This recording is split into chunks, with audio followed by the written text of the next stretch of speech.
My name is Dr. Anthony Levatino. I'm a practicing obstetrician-gynecologist and I've performed over 1,200 abortions. Today I'm going to describe a second trimester surgical abortion called dilatation and evacuation, or D&E.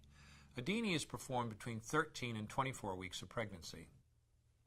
After administering anesthesia, the abortionist uses a weighted speculum, like this one, that opens the vagina widely. Because second trimester babies are so large, this greater access facilitates a late-term abortion. Late-term abortion requires that the cervix be prepared 24 to 48 hours in advance with laminaria. Laminaria is a type of sterilized seaweed that absorbs water over 8 to 12 hours and swells to several times its original diameter.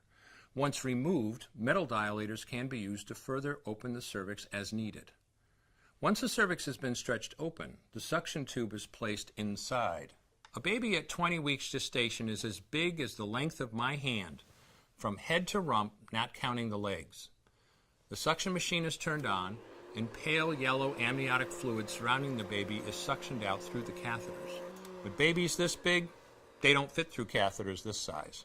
The baby's bones and skull are too strong to be torn apart by suction alone. This is a SOFR clamp. A SOFR clamp is made of stainless steel. It's about 13 inches long. The business end is about 2.5 inches long and 1/2 inch wide, and there are rows of sharp teeth. This is a grasping instrument. When it gets a hold of something, it does not let go. The abortionist uses this clamp to grasp an arm or leg.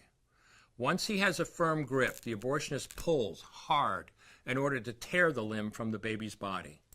One by one, the rest of the limbs are removed, along with the intestines, the spine, and the heart and lungs. Usually the most difficult part of the procedure is extracting the baby's head, which is about the size of a large plum at 20 weeks. The head is grasped and crushed.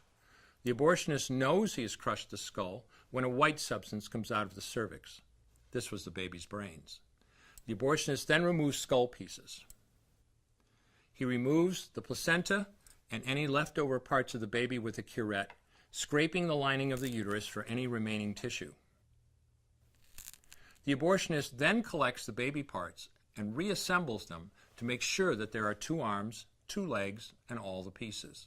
Once all the parts have been accounted for, the abortion is complete. For the woman, this procedure carries a significant risk of major complications, including perforation or laceration of the uterus or cervix, with possible damage to the bowel, bladder, and other maternal organs. Infection and hemorrhage can also occur, which can even lead to death. Future pregnancies are also at greater risk for loss or premature delivery due to abortion-related trauma and injury to the cervix. As I mentioned at the beginning, I'm Dr. Anthony Levatino, and in the early part of my career as an OBGYN, I performed over 1,200 abortions. One day, after completing one of those abortions, I looked at the remains of a preborn child whose life I had ended, and all I could see was someone's son or daughter. I came to realize that killing a baby at any stage of pregnancy for any reason is wrong. I want you to know today, no matter where you're at or what you've done, you can change. Make a decision today to protect the preborn. Thank you for your time.